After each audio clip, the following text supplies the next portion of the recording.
In our open session for September the 10th, 2019 Board of Education. We welcome you to your Board of Education meeting. Glad you're here today. We got a full house. We already started the meeting with a quorum and kicked off the meeting with the invocation and pledge of allegiance. First of all, I'd like to introduce our interim superintendent, Dr. Cosby, who we're blessed to have him back here in Johnston County. Notice his poster in the back. He's a very popular guy right now. But Dr. Cosby, you have some comments, sir? Just that we'll see how long that popularity lasts. No, I just would quickly say what an honor and a pleasure it is. It's honestly really like going home. You know, and would like to thank especially this Board of Education for showing confidence and asking me to fill in this role for a while. I'm honored to do that and promise you that we'll do our very best to educate children, that's what our emphasis will be on, is educating young folks. And all the stuff that goes around that we'll try to take care of so it doesn't interfere with that. But thank all of you for your involvement. We have a great school system. It's a great place to live.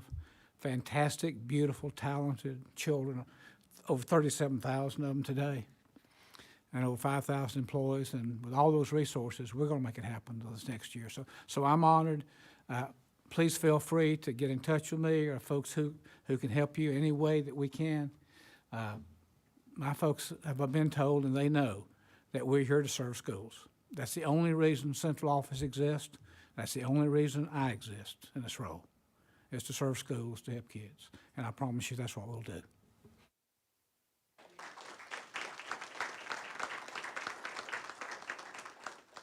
Thank you, Dr. Cosby. We got a couple business items before we go into special recognition, which is my favorite part of the board meeting.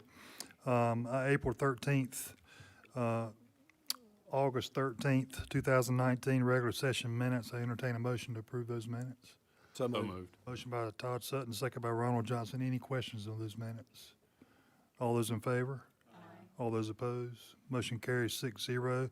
Also, the approval of the August 27th, 2019 special session minutes. Entertain a motion to approve those minutes. So moved. Motion by Dr. Smith, second by Tracy Zukowski. Any questions about those minutes? All those in favor? Aye. All those opposed? Motion carries 6-0. Discussion and adjustment to agenda, starting with Mr. Johnston. No adjustment, sir. Okay. Ms. Sessoms? None. Ms. None, sir. Dr. Smith? None, sir. Todd Sutton? None, sir. If no adjustments, entertain a motion to approve the agenda.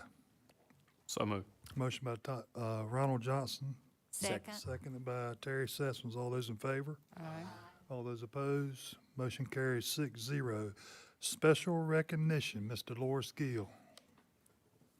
Welcome, Ms. Gill.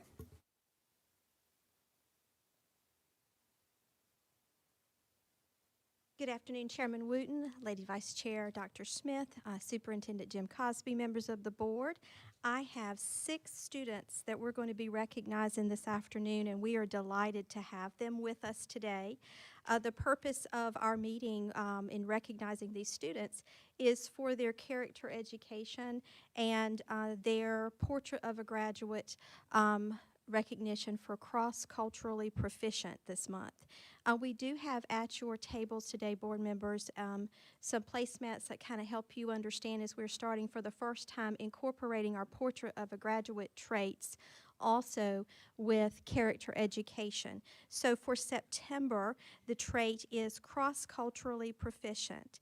And so we are going to read a little bit of information about these tremendous students, and we're delighted to have them with us. And where's Miss Marianne? She's going to be right over here helping you. Once we read about you, we're going to have you come and stand over with Miss Haynes. And then at the very end, we're going to have you come and greet all of our board members. All right? Parents and family also, excuse me, Ms. Gill, this is your boardroom, so please feel free to come behind the board members, take pictures of your students. That would be great as well. So you can move around the boardroom as you please. Our first recognition is Miss Ava Wilson. Ava, if you want to come on. And let you stand right here for just a minute so everybody can look at you. Miss Ava is from Cleveland Elementary, and she is, again, our selection for September from her school for cross-culturally proficient. She's a 5th grade student, has attended Cleveland Elementary since kindergarten, and demonstrates the highest level of all of our traits, but she's also one of the kindest human beings that we've had the pleasure of having at Cleveland, says her school. She looks out for her classmates as well as her school as a whole. She's come to her school administrators worried about other students, asking about advice on how she can help them, sees the good in all of the students, is never judgmental, and is very inclusive about all the students around her. Works with anyone with a positive attitude, and she is a role model. She participates in the Youth Clayton, has participated in the Youth Clayton Idol competition where she won 2nd place, takes dance lessons, performs in the high school plays, and Cleveland Elementary is just honored to be able to recognize Ava, and so are we. Thank you, Ava Wilson. We're going to let you come stand right over here. Let's give her a hand.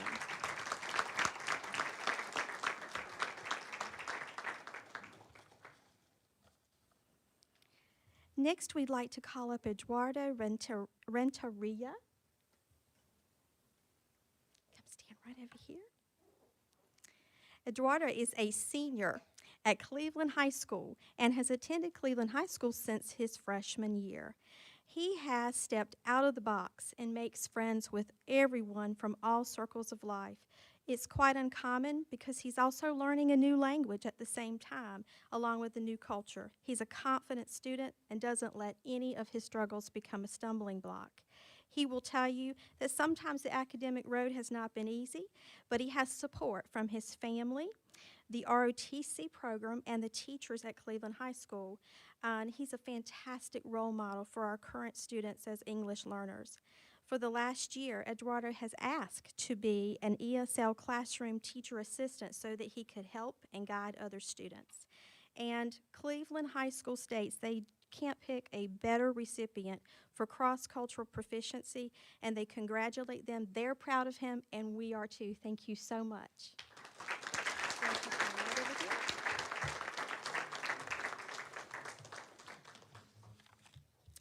Next we have Irel Reyes Mondragon.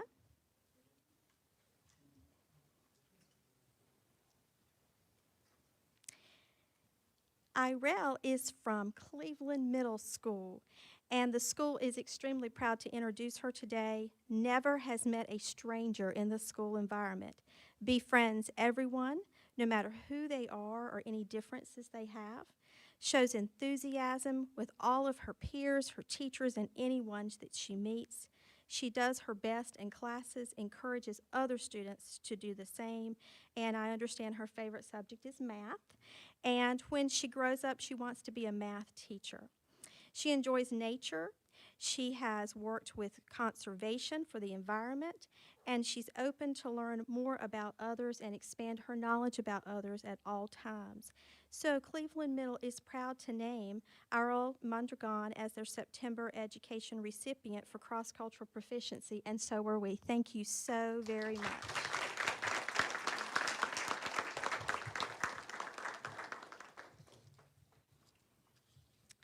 Next, we have Miss Christina Benson, who is our stand-in for Mia.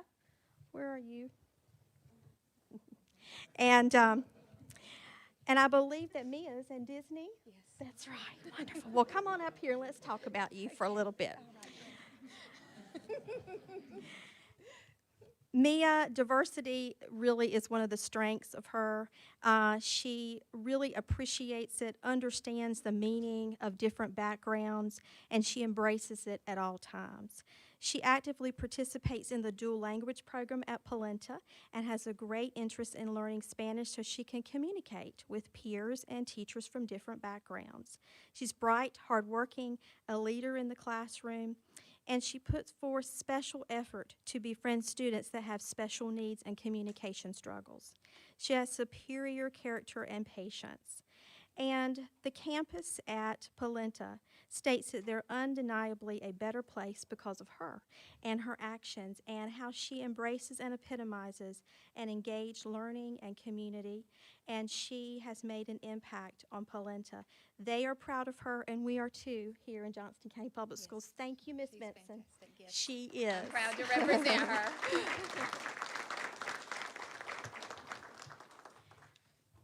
We like seeing Miss Benson. Thank you. Our next student is from Swift Creek Middle, Cooper Van Rokel. And if I didn't say that right, you stop me. Cooper is a dedicated student who seeks to understand and respect his classmates and their differences. He's willing to help anyone, regardless of their background or their reputation. He's a member of the Swift Creek cheerleading squad, represents the school, his teammates. He strives to do his best and inspires others. He has served on the kindness team at the school, and he's a member of their student government when he was in 7th grade. He has a great attitude. He is willing to advocate for his classmates, and that's a trait that's not always found in students of his age. He educates others in a way that's productive and helpful, and he is a wonderful example for the people around him and a huge part of creating an environment of cultural acceptance and celebration at Swift Creek. They are proud of you, and we are as well here in Johnston County. Thank you so much.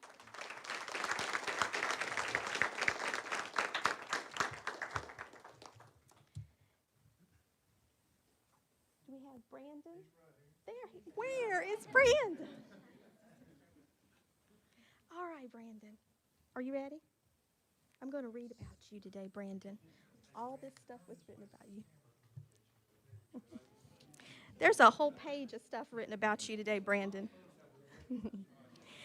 Brandon is representing Westview Elementary School today, and Brandon is a role model in and out of the classroom. He embraces differences in those around him, seeks opportunities to learn more about historical figures in different cultures. He's eager to learn about heroes that have changed our world. And in 2nd grade, he memorized part of Dr. Martin Luther King's I Have a Dream speech and even chose to portray him in the 2nd grade Wax Museum. He brings books about people like Jackie Robinson. He's a true person of integrity and holds himself and his classmates to standards. He is a leader in the classroom, and you can always count on Brandon to be the child who accepts every single person that walks through the door. And he is a talented football player. And one time, one of his teachers states they went to his game, and while they didn't win, he came off the field with a smile on his face and said, "Well, they did their best, and we practiced for progress, not for perfection." And Brandon is an amazing young leader, and Westview's so proud of them, and we are too, Brandon. Thank you so much for visiting us in Johnston County Public Schools.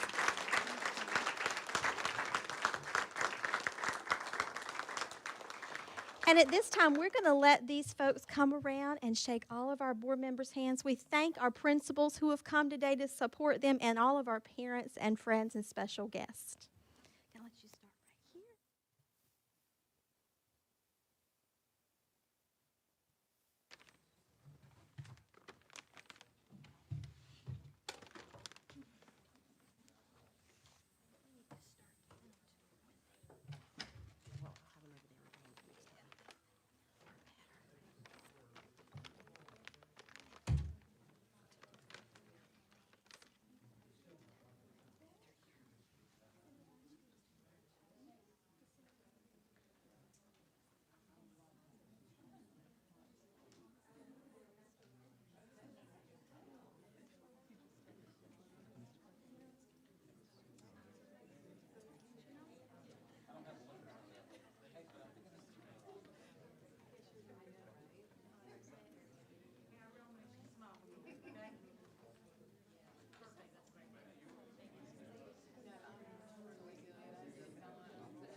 Mr. Vetrano.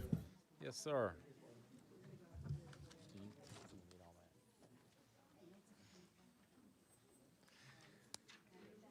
Good afternoon. It was mentioned earlier, 5,000 employees, so it should certainly be seen as an honor to be recognized in front of this board as an outstanding employee, and we have two such outstanding employees today, and just a couple of directions for them.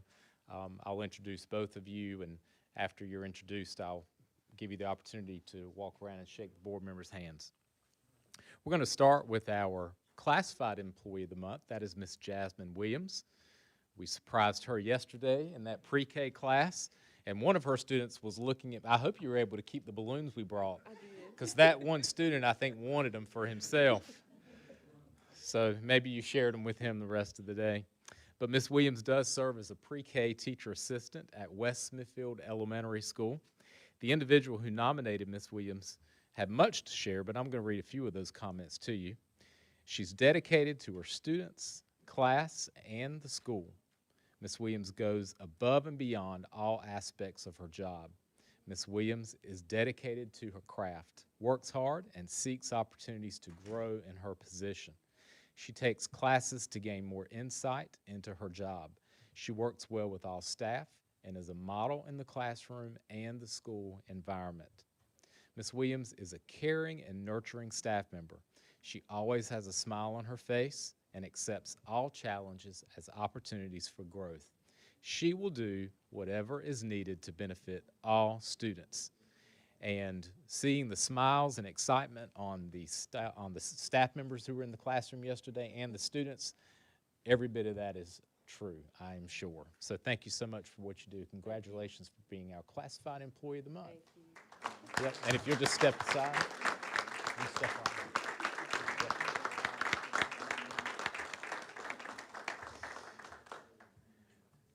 Our certified employee of the month, Miss Sarah Capusta. Here you are. Great to see you again. Miss Capusta serves as a 5th grade teacher at Polenta Elementary School. The individual who nominated Miss Capusta shared that she is an amazing teacher and teammate. The relationship she is able to build with 5th graders is none like I've ever seen. She's an amazing mentor to not only her students, but staff as well. Recently, during the work days, her team teacher unexpectedly suffered an injury that required her to be out the entire week of the work days. Ms. Capusta stepped in and helped to finish her teammate's room and organize everything for orientation. She even took things to her injured teacher teammate at home.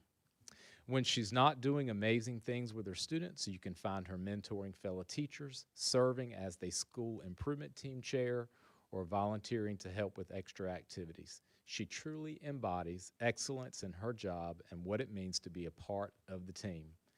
Ms. Capusta, thank you so much for all that you do, the small things and the big things. Congratulations for being our certified employee of the month.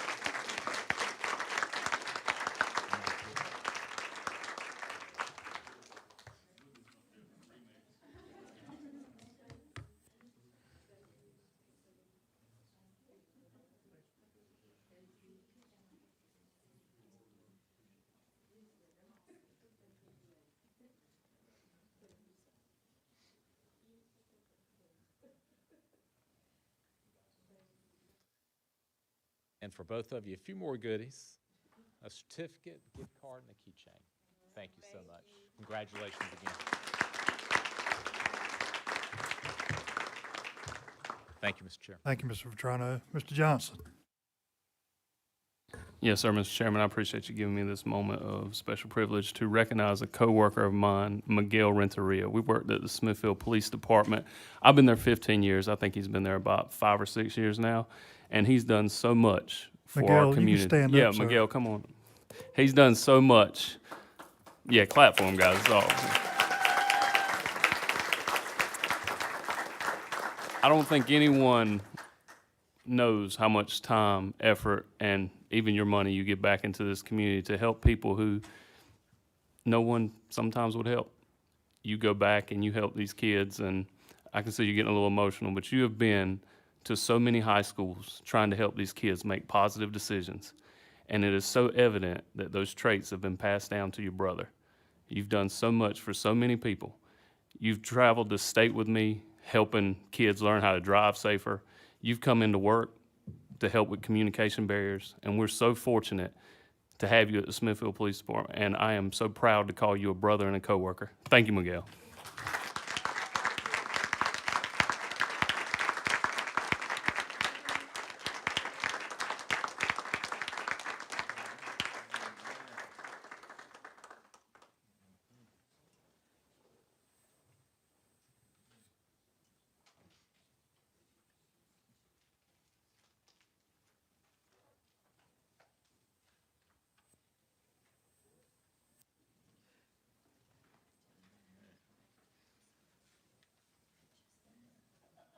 Thanks for sharing that, Mr. Johnston. Next on agenda is advisory appointments. And let me get my glasses on so I can read. Starting with Tracy Zukowski. Thank you. Archer's Lodge Middle Principal Melissa Hubbard is submitting Melissa Gibson for a new appointment member for 3 years, filling a vacant seat, term to end June 2022. Thank you, Ms. Zukowski. We'll let that serve as our motion for the advisory board appointments. Todd Sutton. Micro Elementary Principal T.J. Parrish would like to appoint new member of 3 years, Michael Massey, for filling a vacant seat, term to end June 2022. Thank you, Mr. Sutton. That will be the second to the approval of advisory appointments. Dr. Smith. Thank you, Mr. Chairman. Principal Sonia Grice at Meadow would like to recommend the following, filling vacant seats, terms to end June 22nd. Those persons are Suzanne Beasley, Brenda Jernigan, Carla Parnell, and Brandy Strickland.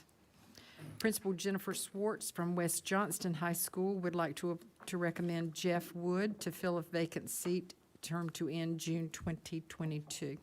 Thank you, Dr. Smith. Mr. Johnson. Yes, sir, Mr. Chairman. Principal Sharon Bryant would like to recommend Ms. Stephanie Worley filling a vacant seat as a new member appointment, and that term would end in June 2022.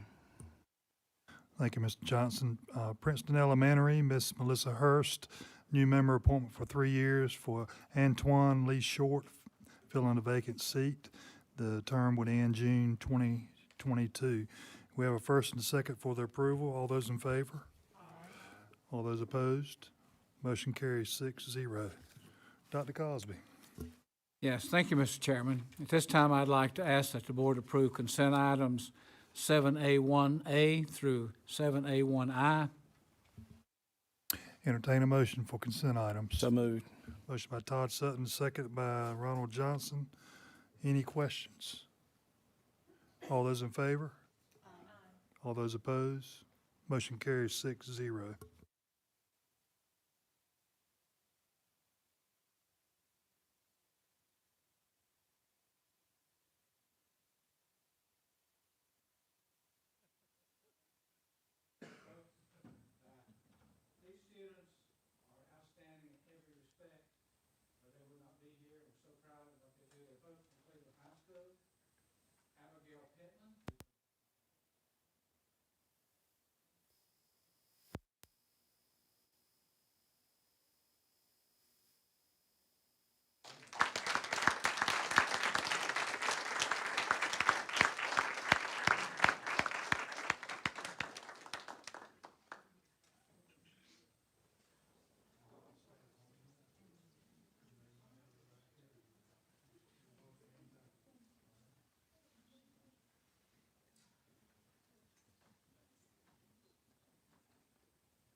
Dr. David Pierce.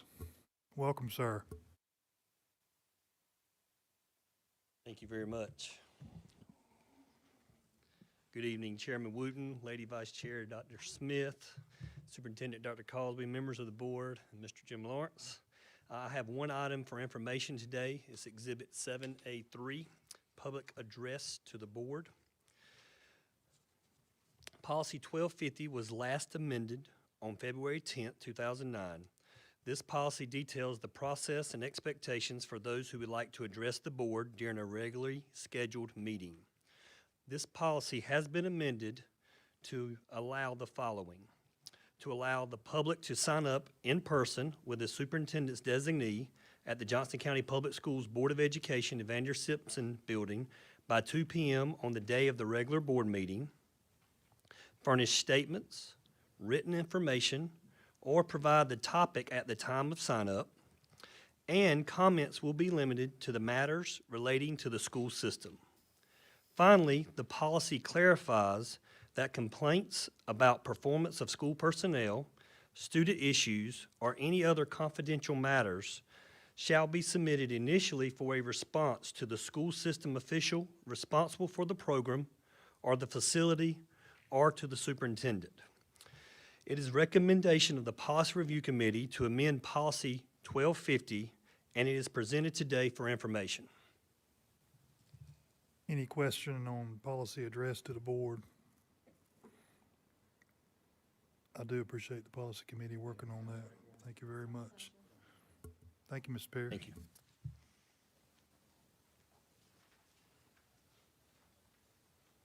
Dr. Paula Coates, welcome. I got to lower that mic. David's nice and tall. Good afternoon, everyone. I have 3 items for you today, and I've asked to join me to do the actual PowerPoint presentations because she is a much greater expert in these areas than I. Our Executive Director of School Improvement and Accountability, Ms. Christy Stevenson. The first thing we're going to present to you is Board Exhibit 7B1, our end-of-year summative data and school performance grades. And just like to make a few comments in that area. This is year 2 of the new state ESSA plan, Every Student Succeeds Act. As you may already know, but I would like to remind you that our school performance grades are determined on an 80% proficiency model and a 20% growth model. So this year, we're very excited that we actually doubled the number of our schools that met or exceeded growth, but unfortunately, that only counted for 20% of their performance grade. So I feel good that we are headed in the right direction on student achievement. We can report out information at the school level and also at the district level, but we can't we can't report anything at the district level that's not reported to us by the state at district level. So some things, unfortunately, including growth, are not reported out at the district level. It's just for individual schools. But we are very happy that we've doubled those numbers. That's a great accomplishment to double the number of schools that met or exceed growth. Also, this past year, we had new math standards. So we did not have those levels at the beginning of the year. We had to wait until the summer when they renormed those scores, and we had teachers providing input into that. They've transitioned that to from 5 levels to 4. And I don't think that's new information for you, but Christy will give you a little bit more information about that. Remember that these school performance grades are assigned on a 15-point scale, and again, based on the 80% proficiency, 20% growth model. So without further comment from me, I'd like to ask Christy to come walk us through our PowerPoint presentation. I will be handing you some hard copy data folders. Thank you, Christy. Move my stuff.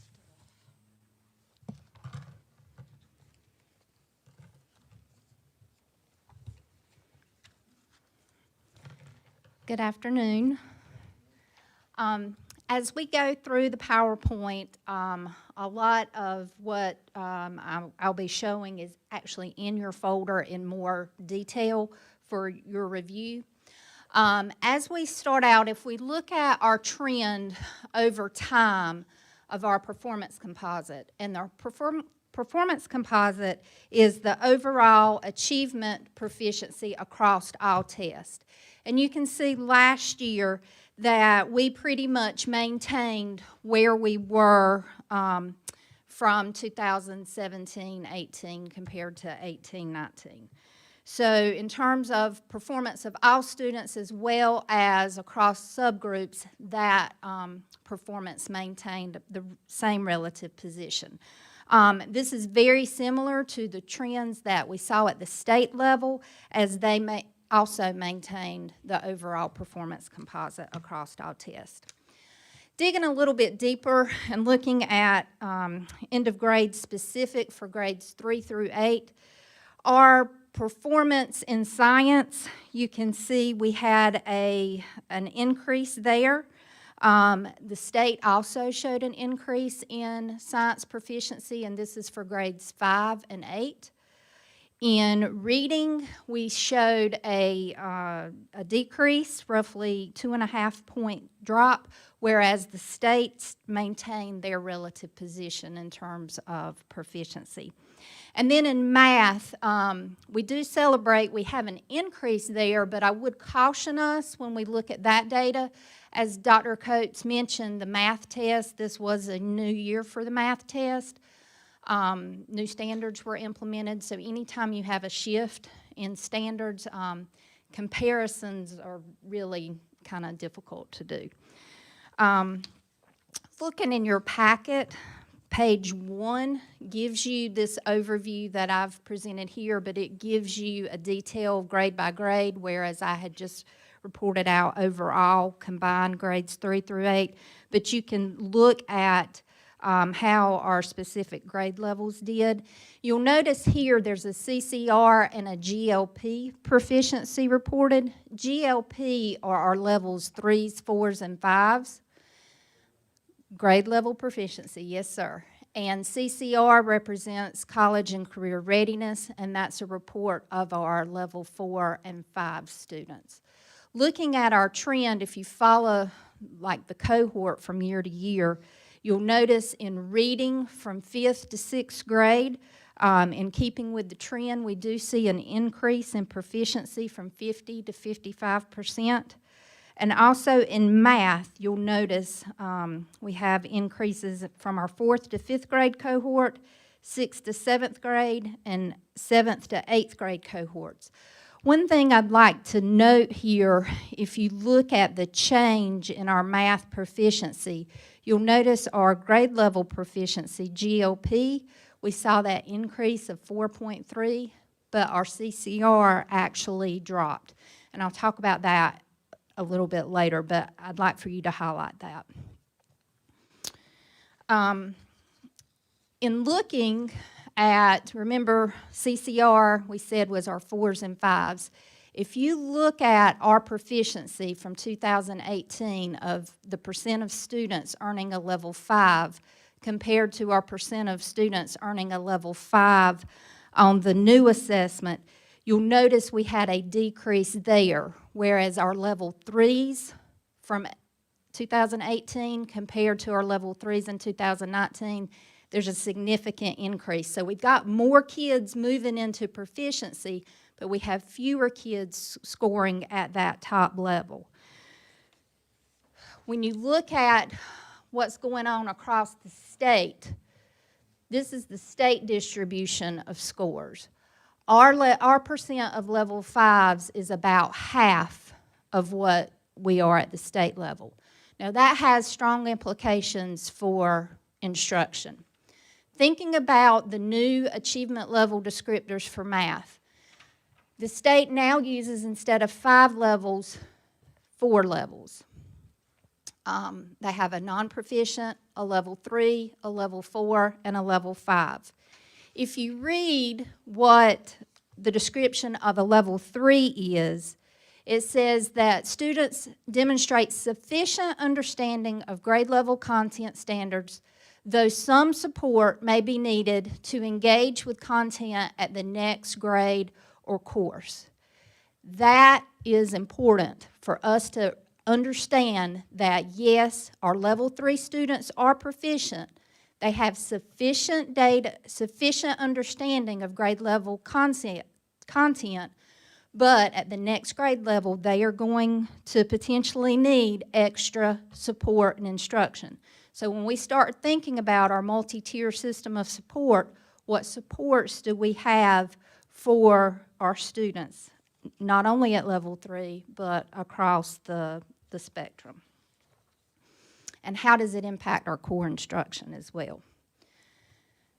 Moving to high school, taking a look at our end of course trend, we'll start with biology there, that green line. Biology, you'll note we had just a slight dip there. In English 2, you see an increase. We went from 54% proficient to 60% proficient. One thing I would like to note for you and for English 2, this year about 23% of our students that took English 2 were 9th graders. Traditionally, students take English 2 in 10th grade or above, but because English 1 is now offered at the middle school level, we now have 9th graders taking English 2. So that can account for part of that proficiency increase that we see there. Now math 1 is shown here, and you'll notice we had a significant decrease. But again, we've got to be careful when we're making comparisons from 2018 to 19 because Math 1 was a new test as well. And I will say that at the state level, the state also saw a 16-point change or decrease. Okay?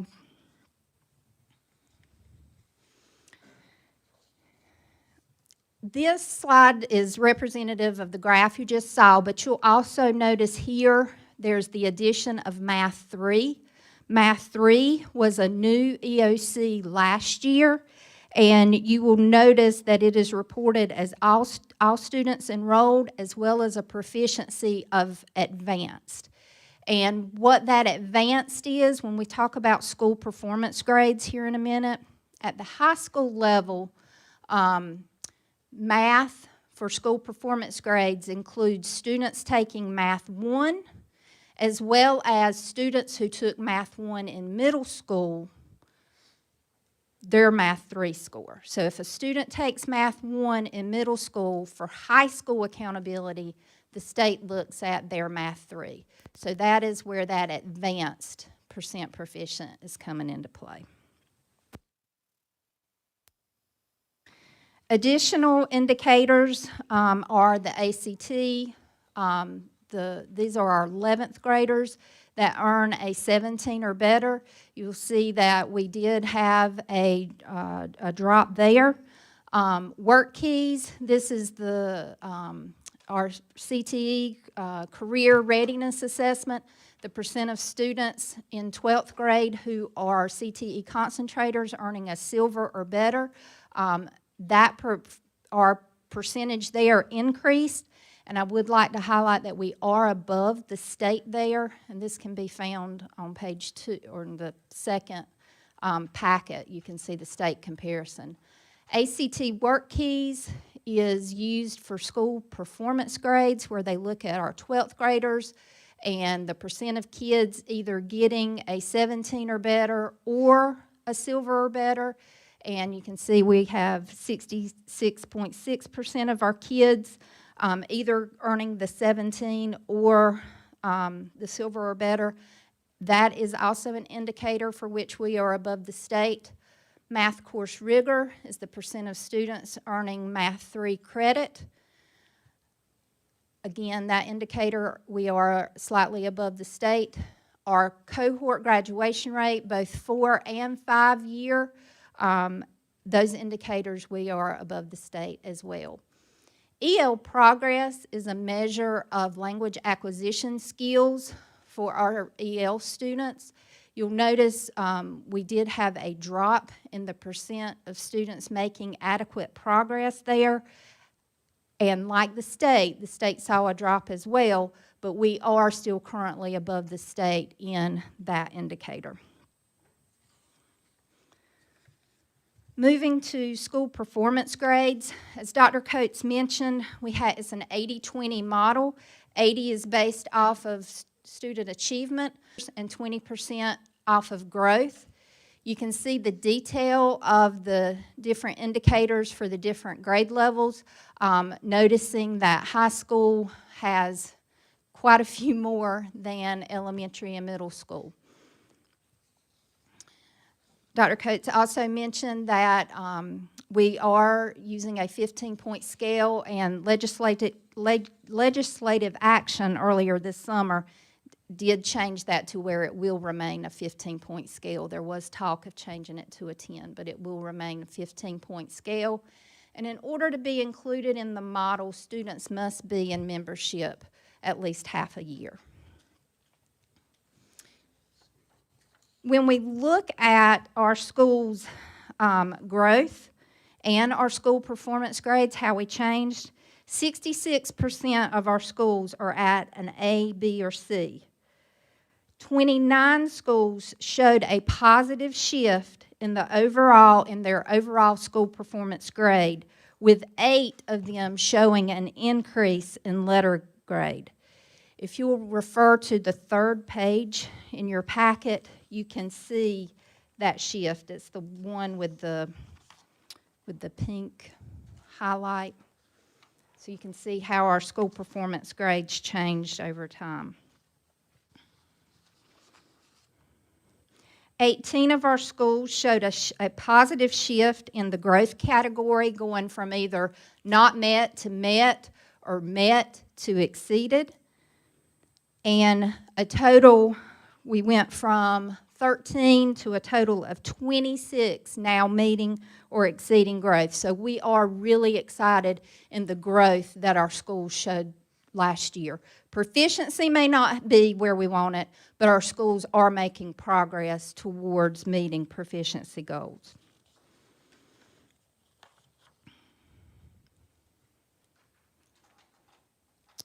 Another accountability measure is long-term goal progress, and that is where that CCR proficiency that I mentioned earlier, that college and career readiness, comes into play. The federal government recognizes the percent of students earning a 4 or 5 when we talk about measuring long-term goals. And the state, the whole purpose behind long-term goals is for increasing student achievement and reducing performance gaps among student subgroups. A 10-year goal was established for each school based off of the school's starting point or baseline year, which was from 15-16. Each goal was set by subgroup, and then they measure the progress or the percent of students earning a level 4 or higher. When we talk about long-term goals, there are goals for reading, math, graduation rate, and English learner progress.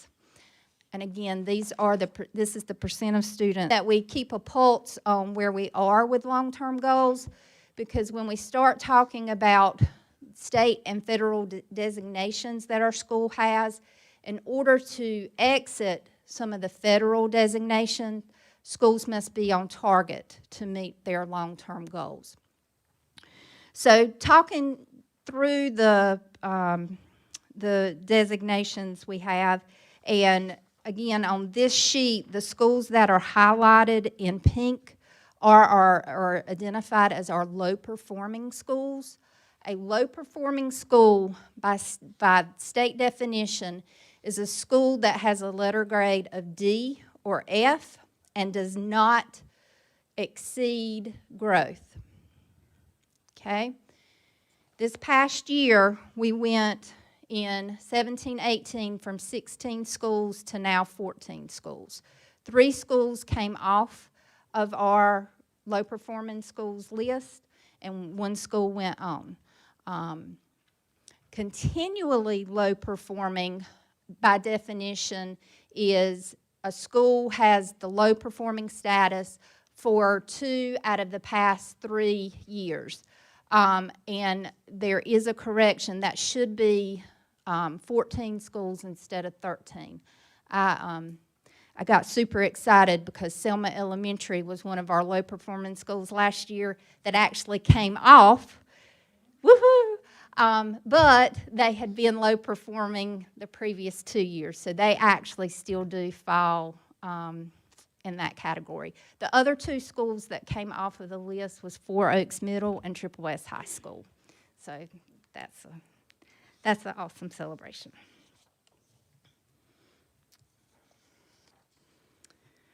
Federal designations, and this is these two that you see here, comprehensive support and improvement, as well as the targeted support and improvement. These actually went into effect last year. Last year was the identification year, but it's important to note that these schools will maintain this designation for 3 years. You can see there what the exit criteria is for our targeted support and improvement, and this is based off of subgroup information. So the schools that were identified last year had a subgroup letter grade. So when we think about school performance grades, each school also gets a letter grade for their subgroup. These were subgroups that had a letter grade below a 37 or below in 17-18, so they were identified as targeted support and improvement. And we have 33 of those schools. We have one comprehensive support and improvement school. This is a Title I school that was in the bottom 5% across the state. And again, these schools will keep these designations for 3 years. There is training and PD being provided to target and support these schools this year. And then finally, this designation went into effect this year, targeted support and improvement, consistently underperforming. These are subgroups who, for a school, has had a letter grade of F for 2 consecutive years. And we have 33 schools that meet that criteria. When we look at the breakout of our subgroups, you can see our students with disability. We have 32 schools that have that population of students as a targeted group. Moving to our black population or subgroup with 16 schools, our ELS, English Learner subgroup, 14, economically disadvantaged 6, and on down. So that was a whole lot. Any questions from the board? I have one, Mr. Chairman. Ms. Stevenson, on slide 10, there was a 5-year cohort. Do you have any idea about how many students that involves? You'll have to, I don't know what slides what. It was the one with the cohorts. Can you help me find slide 10, Michelle? Is that it? That's it. So what is your question? I'm sorry. There's a 4-year cohort, and then there's a 5-year cohort. So how many students are in the 5-year cohort? So the way the graduation cohort is measured, 4 years, so when we talk about graduation cohort, 4 years is reporting how many students start in 9th grade and graduate in 4 years. The 5-year takes into account, maybe we didn't graduate in 4 years, it took us an extra year. So, I mean, I can't give you an actual number because those 4-year kids are counted in that too. So it would be like 2,000, I mean, it would be, but are you saying how many additional kids were added? How many students does it take? How many students are in the group that it takes 5 years to graduate? I guess that's my central question. Do you have any idea? I would have to research that a little Okay. bit for you, Thank you. but I can do that. Yes. Christy, it's not thank a- you for pulling, I know this has taken a lot of your time, but this is awesome work, pulling it all together. Do we have any idea of what our ranking is in the state? So when you say ranking, if we're talking overall performance, all tests. That first slide I showed you, we are 83rd in the state. Last year, we were at 80. So we did drop. However, if we look at other indicators, and I've made a note of that. Let me find it real quick. If we look at other indicators, like our grad rate, we are 8th in the state. Our ACT, we went from 55th in the state we're at 55, we dropped from 50. So if you see our ACT dropped, so did we in ranking. When you look at work keys there, we increased by 0.5 point, but in terms of where we stand in the state, we went up from 39th to 26th. So we're seeing good gains there, but overall, we did see a drop. Okay. And I guess my question is, we may be graduating more students, but with the dips and the EOCs, it makes me question, are they leaving us with anything? You know, do they know anything when they graduate? And, you know, it's awesome to see an increase in graduation rate, because we know that that's a determination of future success. But I want to make sure that they're leaving us with a good education. And back to the 5-year cohort, that is not a large number of students. Would you say 1 or 2%? No, if I had to guess, it's not a whole lot of students, Good. but I will get that. Thank you for so much. Yes, ma'am. Sometimes those are just students who need an additional course or two in summer school, so it's not a lot of students. No. Any more questions?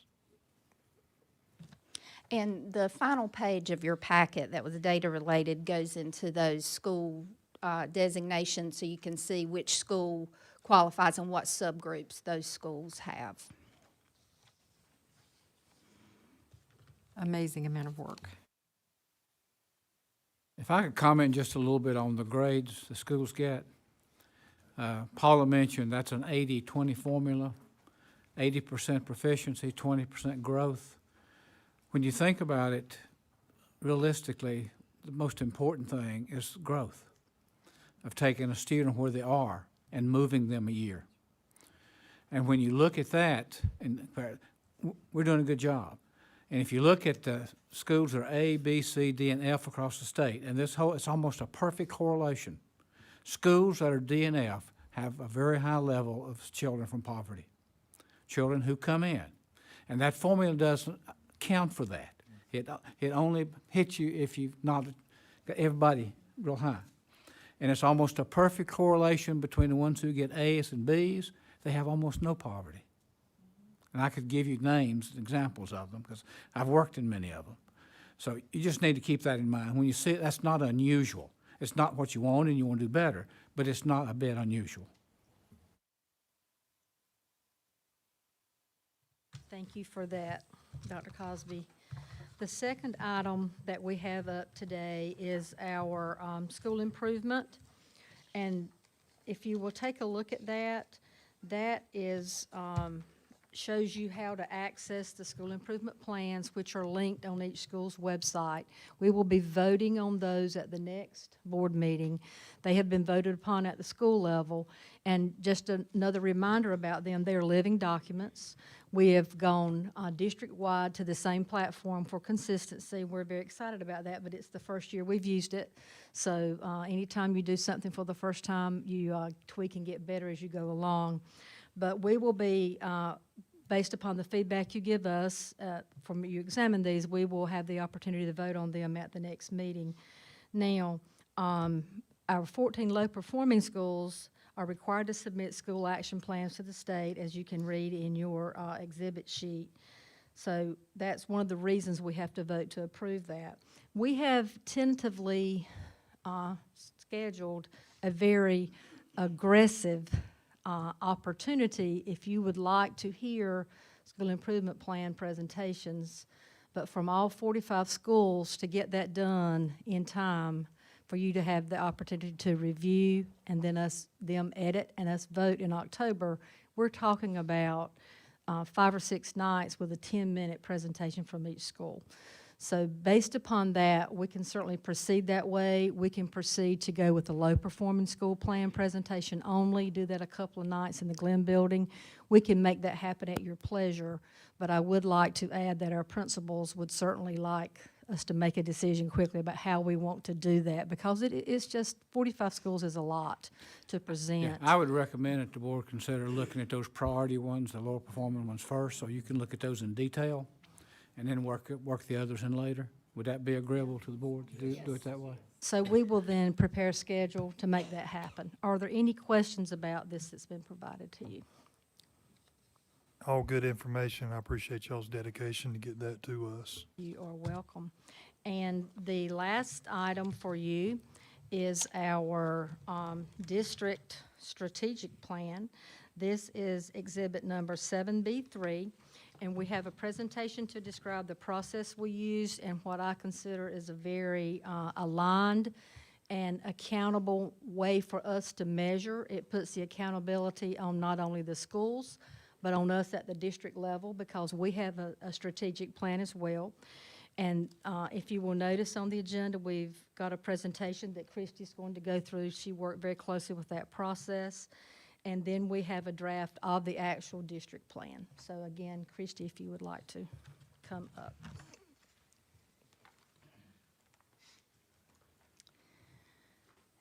In your data packets that Dr. Coates passed out earlier, there's a paper-clipped packet, and it does include a hard copy of the working draft of the district strategic plan. When we linked the information for the board meeting, we did not have the state data at that time, which you'll find located in the performance target section at the back. So we wanted to make sure you had the most up-to-date, and we'll get you, and, all right, Michelle's on it. She linked it this morning for us. So in looking at the process to develop the district strategic plan, if you'll remember last spring with the kitchen table conversations, we took information from that stakeholder group as well as other stakeholder groups. We then met with the various cabinet areas, and in your packet, if you'll take a look at the comprehensive needs assessment, the district rubric, with each of the cabinet areas and the personnel that serves in those cabinet areas, we had conversation around what does a leading district look like? What are the attributes of a leading district?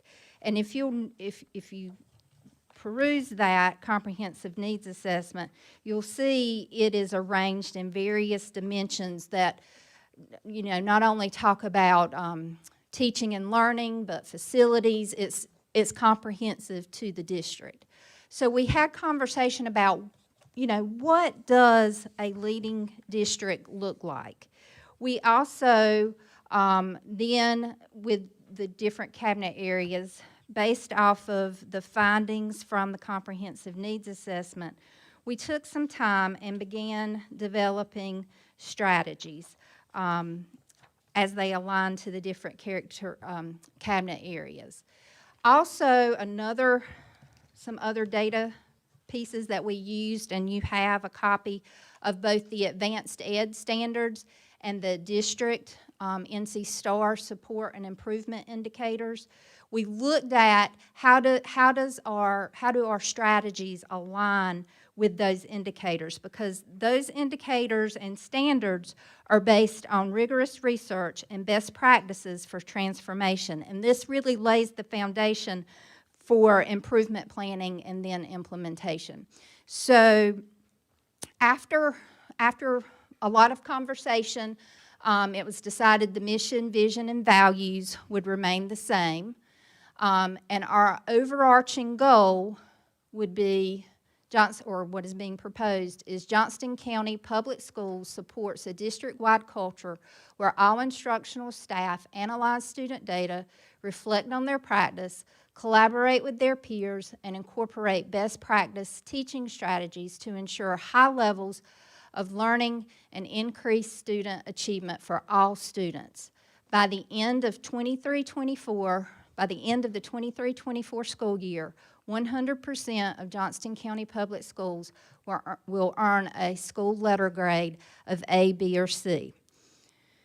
So, because 23-24, we don't want to wait till 23-24 to say, did we get there? We have a progress check along the way. So by 2022, our goal is to have 80% of our schools earning a letter grade of A, B, or C, with no schools identified as low performing. So as Dr. Cosby mentioned, our schools with letter grade of D or F, they are high poverty schools, but all schools can grow. So if they are exceeding growth, even if they are a D or F, they are not identified as low performing. So currently, we are at 66% of our schools with an A, B, or C. So to get to that 80% mark, we need six more schools to earn a letter grade of A, B, or C. And we saw 18 schools show a positive shift in growth. So this is a rigorous goal, but we can do it. Also, you'll notice in your packet at the end, we have some performance targets looking at all those indicators I just recently discussed. We've kind of set a goal for each one of those.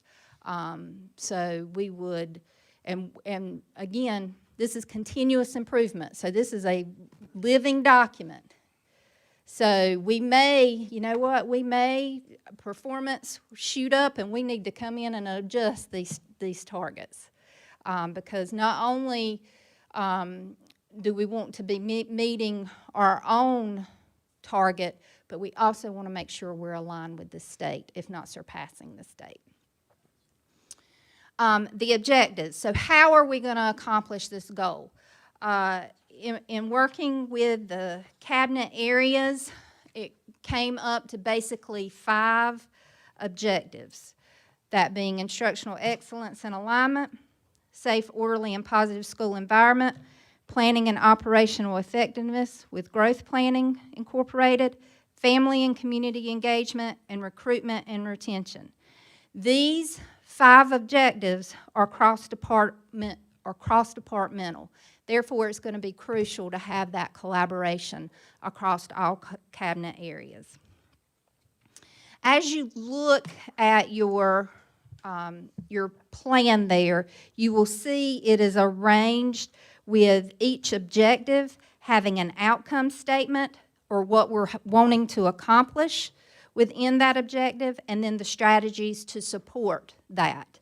Each strategy is then aligned, and you'll notice that alignment to the advanced ed standards, which is our accreditation piece, as well as the NC STAR objectives. And NC STAR is the platform that all of our schools are using for continuous improvement. In addition to that alignment with the advanced ed standards and the NC STAR, you'll notice that there is a measure of progress and a performance target for each strategy as well.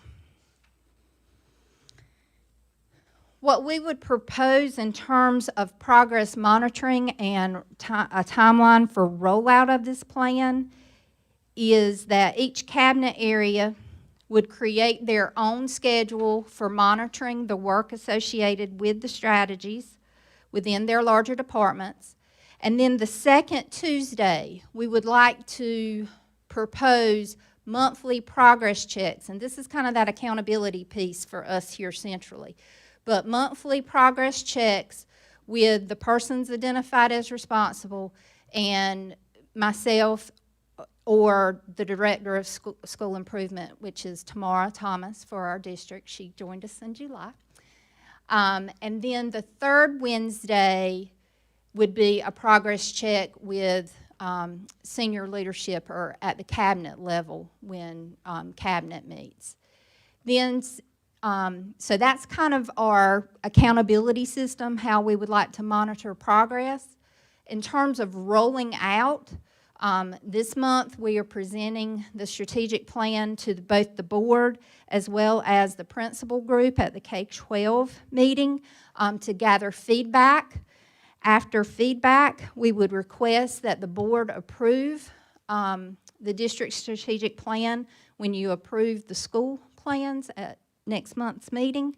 And then there would be ongoing follow-up and report outs to the Board of Education November, February, June, and September through the life of the plan, with noting any adjustments and progress being made. And then finally in the spring, again with kitchen table conversations or whatever method of gathering stakeholder feedback from our community. So that is it. Any questions? Dr. Cosby and Dr. Coates, noticing that those subgroups, how they impact our performance, what are we intentionally asking schools to do intentionally to address those subgroup issues? One of the things we're first doing in our department is cross-training everybody with the data. Instead of just letting the data analysis and support come from Christy's department, everybody in curriculum, instruction, accountability is being very familiar with the data at every school. Everybody is receiving instruction in the language arts curriculum for that type of support. And then in addition, we are pulling resources and putting together a list of resources targeted for each subgroup depending on what that subgroup is, because what might work with English language learners might not be successful with students with disabilities. We are looking at curriculum to support. We have our basic curriculum that we've purchased in English language arts, which is the core, which is accessible to all students, and we're working hard to train our teachers on how to make that accessible.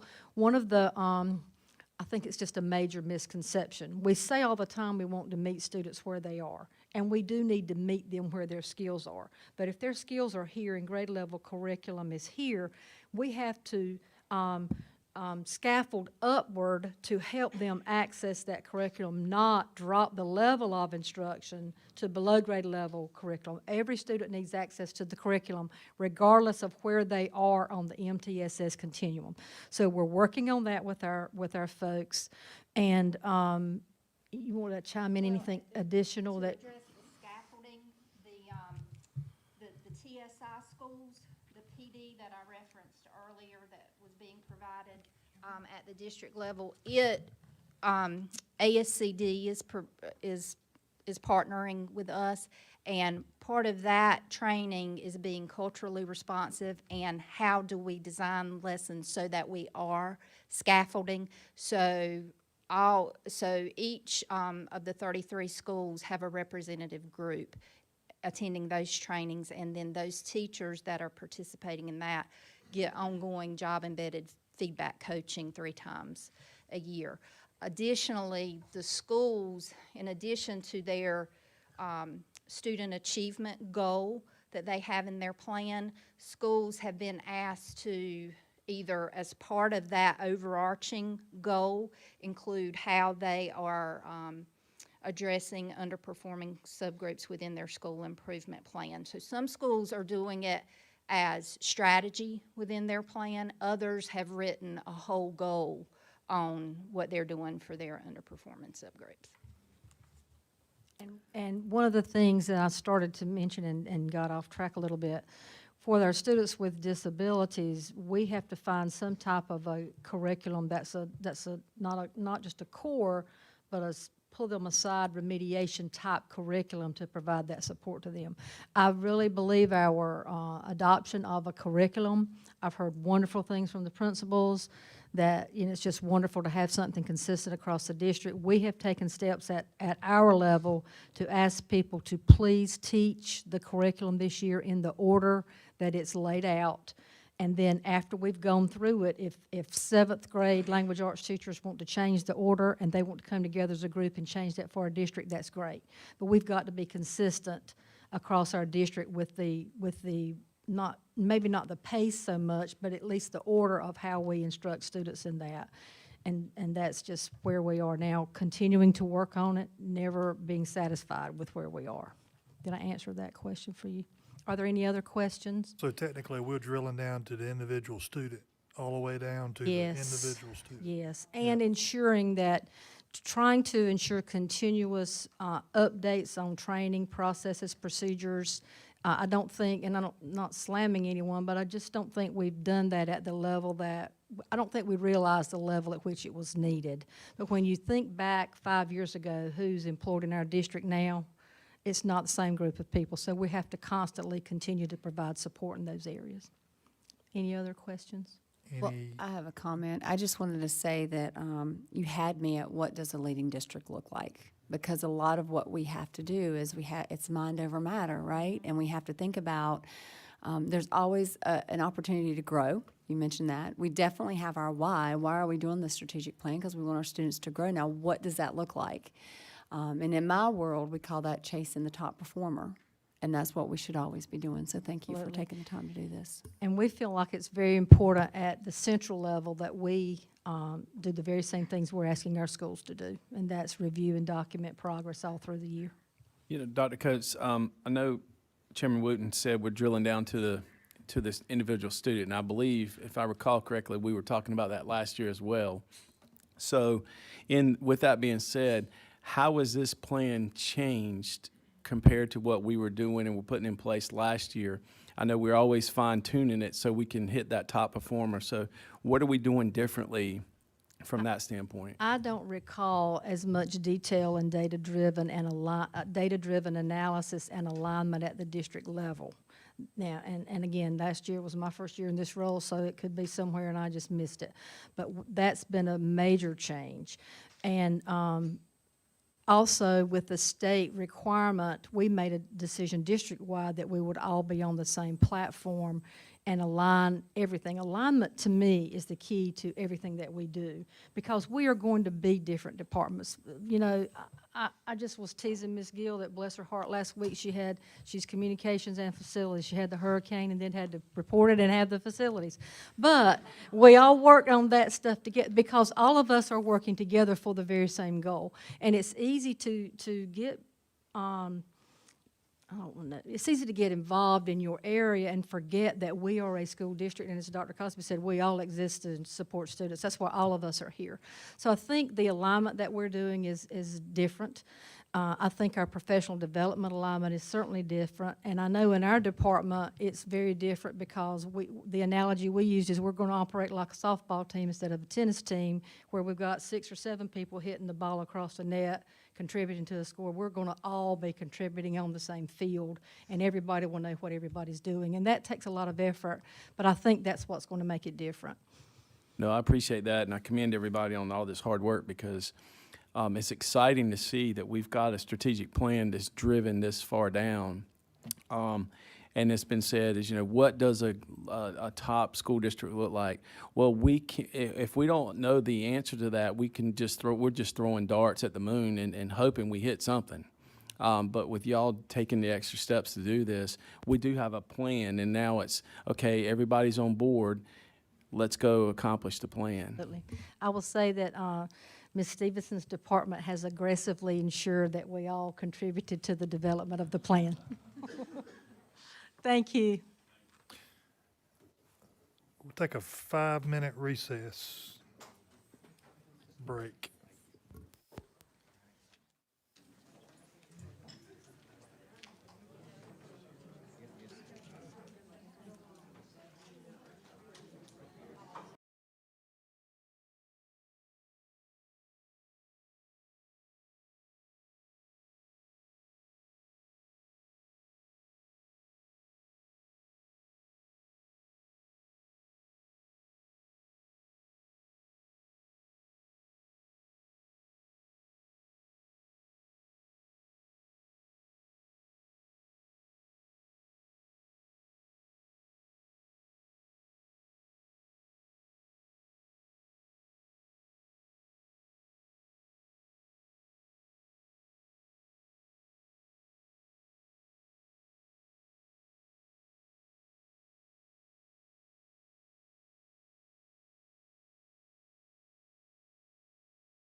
Thank you. We'll reconvene our meeting. I will call up Dolores Gill.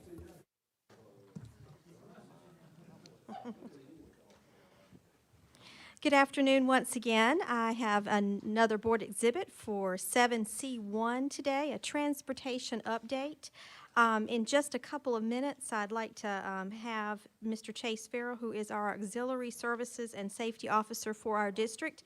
And one of his primary responsibilities is overseeing transportation. We appreciate the hard work that that entire team does over at the bus garage, because that is tremendous work what they do. Before I turn it over to him, I have some very new pieces of data I'd like to share with you, just to give you an understanding of just what transportation does each day. We have 309 buses on the road this year, with 1,250 runs. That means how many times they do a route out there. We're transporting 22,970 students, and that was about a week ago, so probably more now. And a bit of good news, knowing how much we have aggressively been trying to get more driver-onlys. Last year, we had 66, and I am happy to report from some great trades fair that we had back in the spring, and some tremendous transportation coordinators out there who have been spreading the word. We are up to 96, so that is tremendous. And because of some changes we've made with some of our reductions in some of our programming, we are able at this point not to have to do one of the strategies that you'll hear about from Mr. Farrell, which is currently not having to do as much contracting out of the midday runs.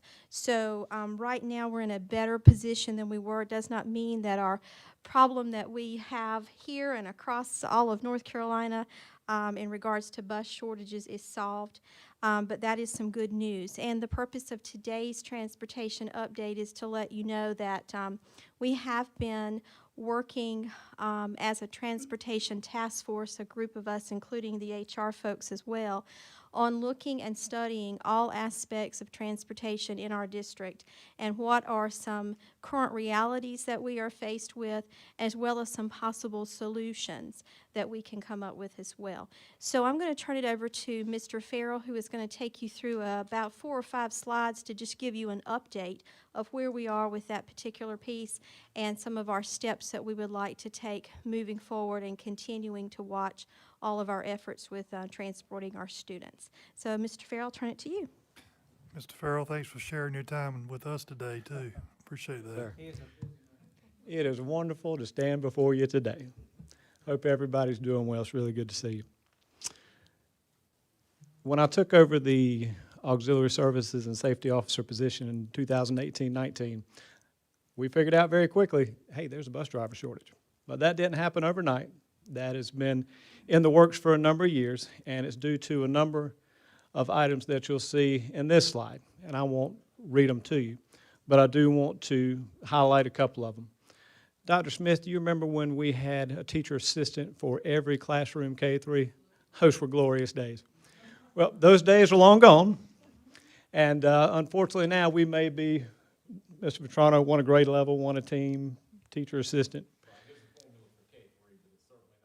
It's not what it was. And when you do that, your rotation list shrinks drastically. So that is one of the many that we see up there. But in transportation, we are not problem identifiers. We like to see ourselves as problem solvers. So we worked diligently with, and Dr. Smith and Ms. Zukowski and Ms. Sessoms have worked with us last year in policy review as we put parameters in place to try and address the bus driver shortage. And these are the issues that we have run into over the years. But what we see here is we see some of the action steps that we put into place during the 2018-19 school year to try and get more drivers in place. Some things that we did, added a couple of bus classes. Boy, did that help. When you can put 100 more folks in classes and get that many more folks in the chute, where you can get licenses. Whew, that was outstanding. A couple other things that we did. And this one didn't work out as I would liked it to. Mr. Sutton and I actually worked through this where we tried to obtain more trainers from DMV to help us so that we could have more trainers working on the roads, road work. And I was told quickly, you've got two.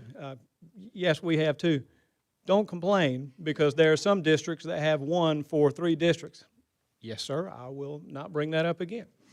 So we brought a lot of things to the table, and you see some of them here. These were some of our action steps. One thing that I think helped is we shrunk the timeline with the help of the policy review team for obtaining, going through the DOT medical and obtaining a permit from 90 days to 30 days, and that was supported by you guys. So give yourself a pat on the back there. We were able to get many more individuals into road work so that they could obtain their CDLs and get more drivers out there.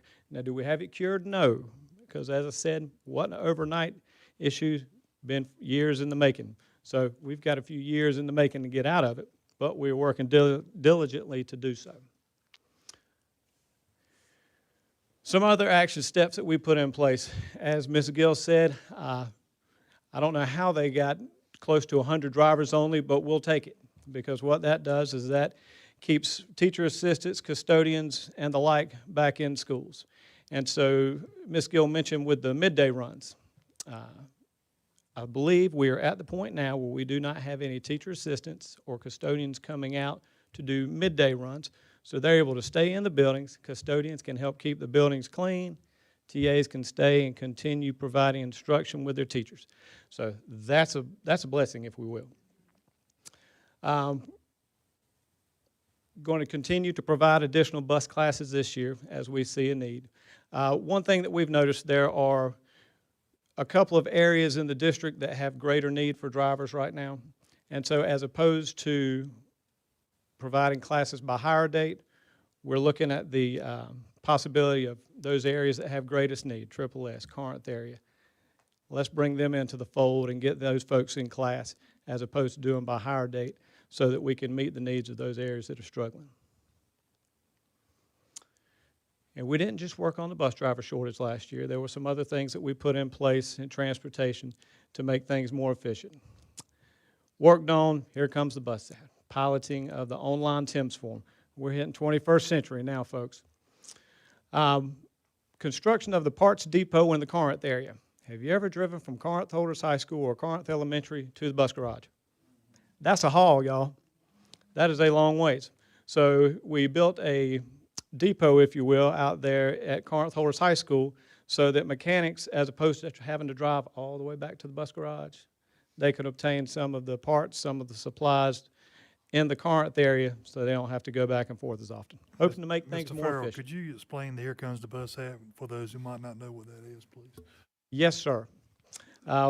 It is basically a GPS on your child's bus.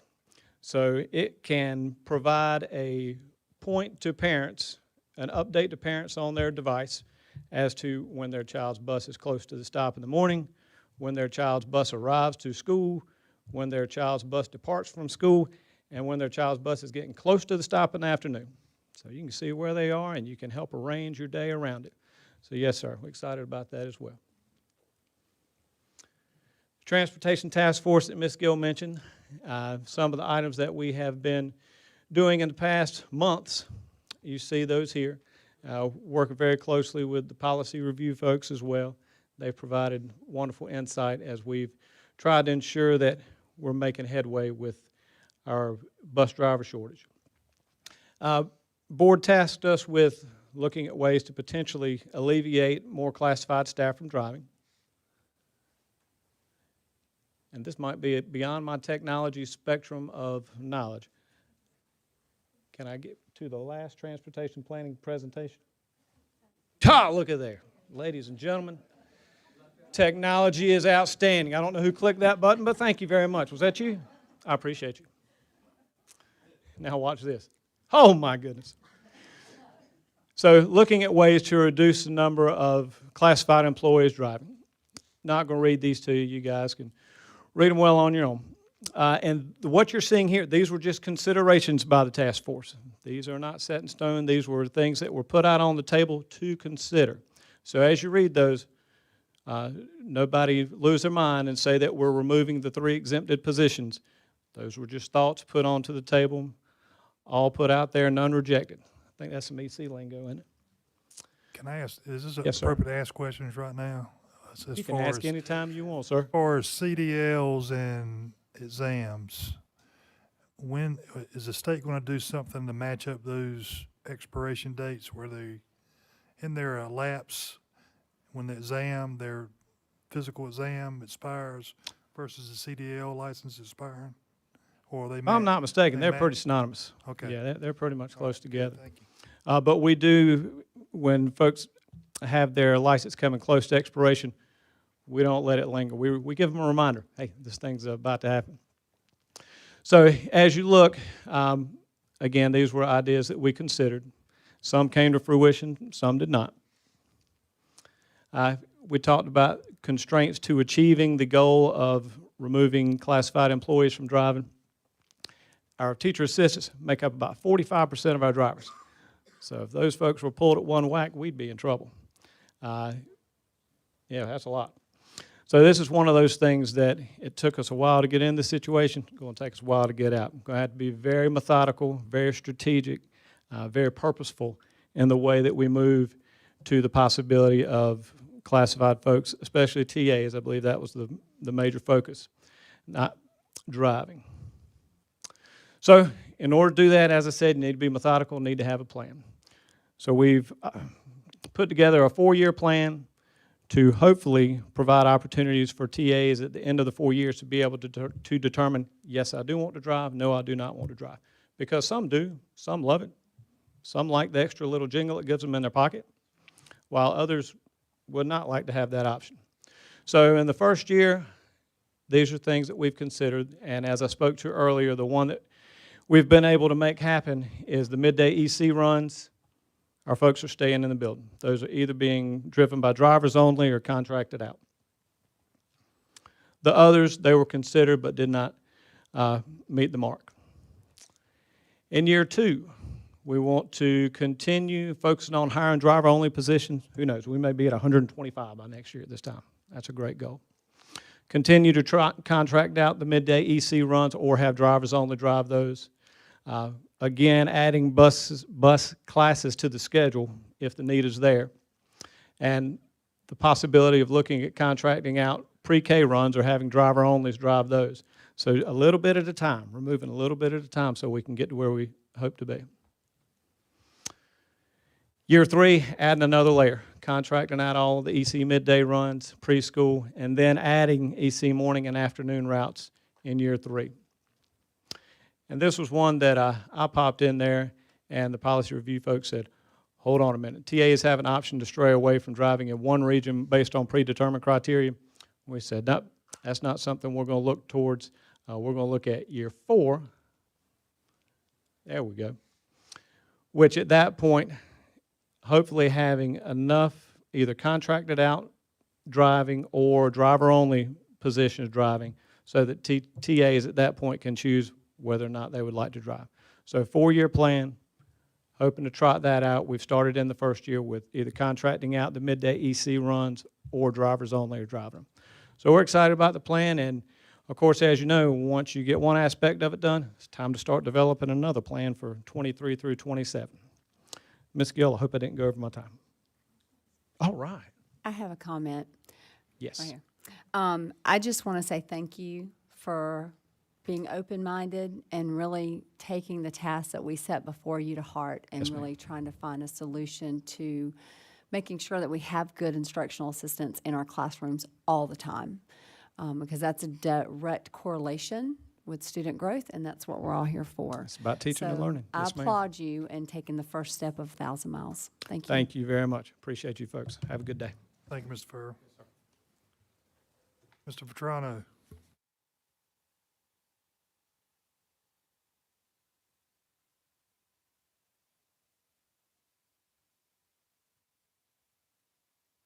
Good afternoon again. This is a carryover from last board meeting, if you recall, at this time of the year, we always think it's appropriate just to share with you where we are as far as employment is concerned. So have a brief update for you. I would like to come back next month and provide more in-depth information as we've done in the past, but we are still busy hiring. We have around 14 or 15 recommendations on the certified side that they're working on just today. So understand any numbers that I share with you today could certainly change within the hour, by the day. We hope they change to the better, obviously. I will share with you the HR administrative team and the wonderful office support team that we have working with them. They have been working diligently this summer to hire employees, both certified and classified, for the 37,000+ students that we have in our school system. Thus far, on the certified side, we've hired around 260 teachers and support staff. Additionally, we've processed 198 transfers. Those are an individual working at one school who wishes to transfer to another school or possibly a department. And then we have processed 299 internal transfers. That's a person within their school who may be interested in moving to a different grade level or teaching a different subject area. And you would think that those are just simple processes that the principal could just say, absolutely go and do that. But there's so many things that have to be checked. We have to ensure the person is licensed to teach another area or that they can become licensed in that area. So there are definitely some processes and procedures that have to be followed. Currently, we have approximately 50 teaching vacancies. That's a little higher than where we were last year. But if you think in terms of having about 2,800 teachers certified in our district, that's less than 2%. And so we would love to have 0%. We would love to have 0 vacancies.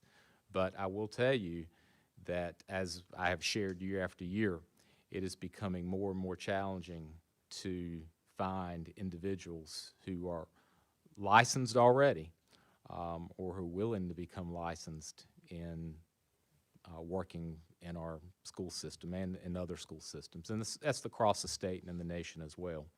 We do a lot of out-of-state recruiting. We'd love to do more. Budget constraints, as we all know, those out-of-state trips are very, very expensive when you take into account that you can't just simply drive a couple of hours, go to a job fair, and come back. They typically take several days to travel to places like New York and other places where we like to go. But I can share with you that the number just a few weeks ago was easily above 100 vacancies just on the certified side. So they're making a lot of progress. On the classified side, we have processed about 95 recommendations for new employees and about 38 transfers. When you combine all of the employment actions this summer for certified and classified, they have processed over 900 employment actions. So you're talking about three administrators on the certified side and about 2 administrators on the classified side, really leading the effort with those 900 employment actions. So a lot of hard work done by a few people. Now, they have wonderful individuals around them supporting them. As I said, we have a wonderful office support team in our department. We actually had some assistant principals who came in this summer, did an outstanding job in helping to call references. That can be very, very time consuming. If we had a lot of time, I could share with you many stories of people we try to call and the numbers are not correct or the person unfortunately is deceased, and it can take a long time to try to get the references, those individuals who we need to reach, but we appreciate everyone pulling together as a team. Some questions I've received in past years with regard to vacancies. Are those vacancies confined to one particular region or one particular level? So what I can share with you, of those approximately 50 vacancies, 24% are EC, 41% are regular ed, about 11% are CTE, and then 22% fall in the other category, which counselor, media, advocates, and others. And then if you were to look at all of our schools, you would not find that these vacancies are just in our Title I schools or in a particular area. In fact, Smithfield Middle, the school we visited today, they only have one vacancy right now. Selma Elementary, 0 vacancies. Those are both Title I schools. So I know sometimes we think you have high number of vacancies just in your Title I schools or in certain areas of the county, but this is a challenge that not only our district is facing, but other states and the nation. So I will be glad to come back to you in October and give you some more in-depth information as far as the hiring efforts this summer. Any questions for Mr. Vetrano? First of all, thank you for all of your hard work and your team's hard work. It's easy to think it's like instant pudding, that people just want to come and we just open the door and let them, but we know that's not true. When you come back in October, will you provide some data on your minority recruitments? Absolutely. Okay, thank you. And the recruiting efforts are ongoing. In fact, we are participating in the Triangle East Chamber event in September. I think it's the 25th. There's a job fair that we're participating in. So you used to think that recruiting is only something that you do in the summer or in the spring or summer, and it's all year now. We're trying to plug ourselves into every opportunity we have. And even when I was a principal, I would tell the staff that you are our best recruiting force. And so please get out there and share the wonderful things about our school. In this case, our school system, so we have a lot of people in the room and a lot of people who are really tuning in. So I will take this moment to say, if you know someone who you think would work well in our school system, reach out to them and tell them, contact us. We would love to talk with them about opportunities that we have. It's a wonderful profession to be in, to be able to work with children. I say, unfortunately, I enjoy my job, but now I'm over here in an office a lot. But when I do get the opportunity to go out into a school like yesterday, Dr. Cosby, those children who don't even know you, but come up to you and are excited and give you a hug, they don't even know who you are. It's a wonderful profession to be in. So I just hope that more and more people, especially young people, as they're looking for careers, that they look this way. They won't be disappointed with their decision. Great comments, appreciate it. Yes, sir. Any other questions? Ms. Crystal Roberts.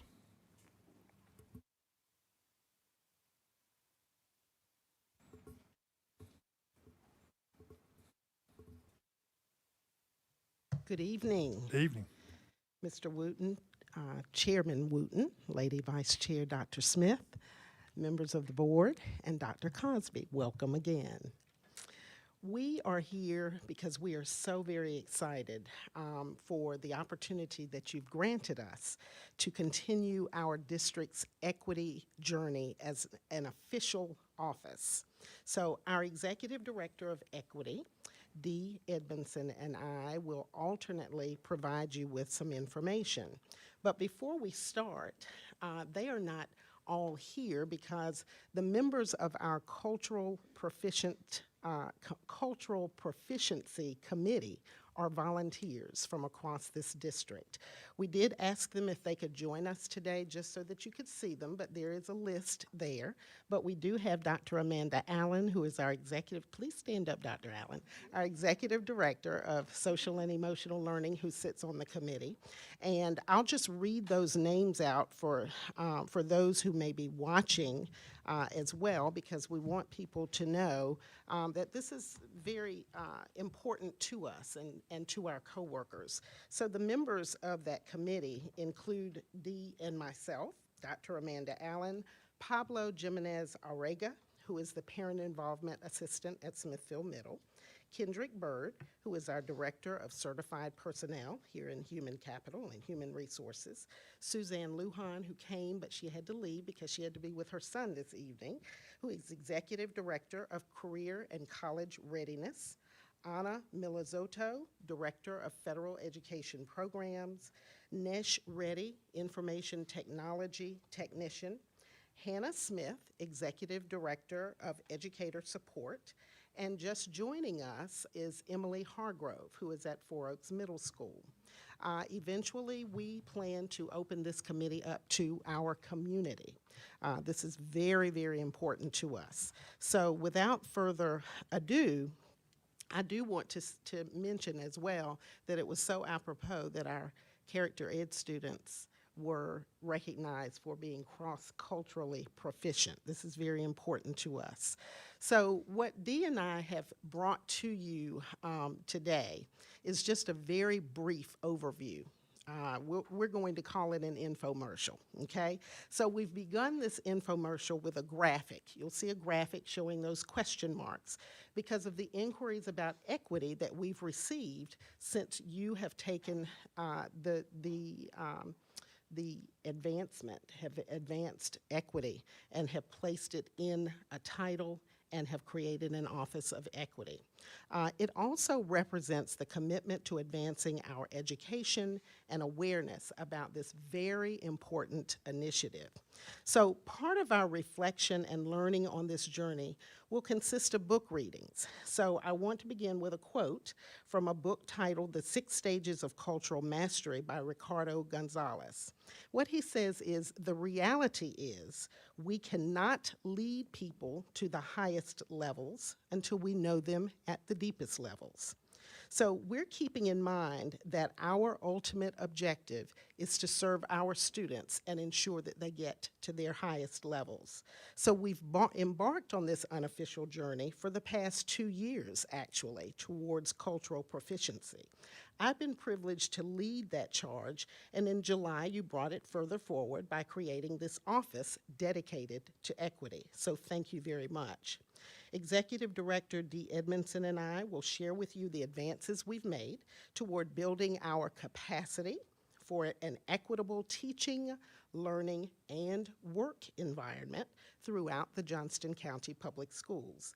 We've retained our committee, we've developed a mission and vision, and we have a year's worth of equity modules to share with our principals and central office leadership that subsequently will be shared by that leadership at our schools and in our office campuses.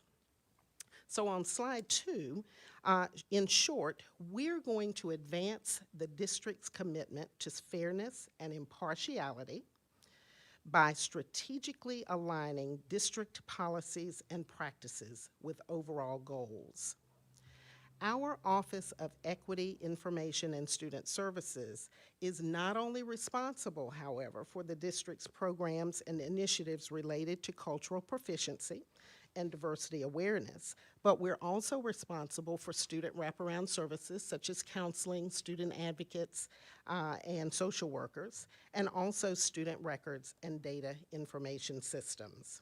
Ms. Edmondson will now share with you our definition of equity, the mission and vision as it relates to our district's equity work, and our goals and objectives as a district office.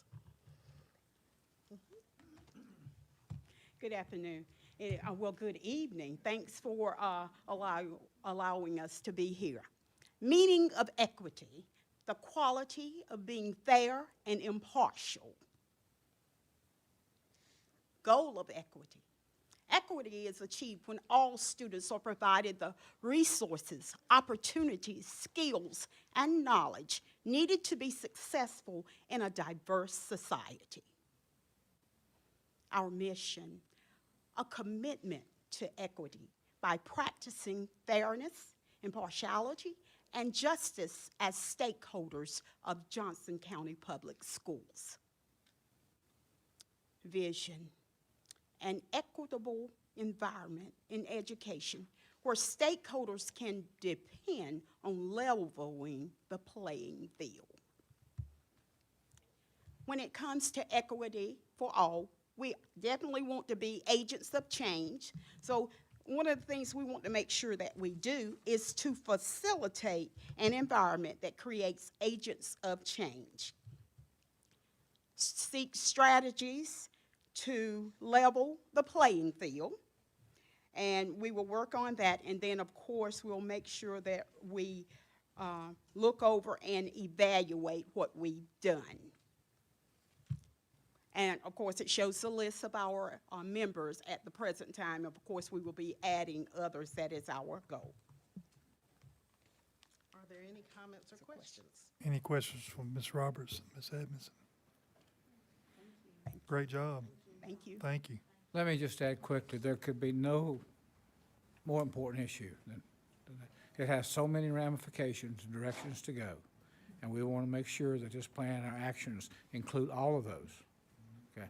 Not just a title and not just saying we're doing something, but really looking at how we're treating children, how we're educating them, how we're dealing with discipline issues and all those factors, and also the factors of employment and those opportunities.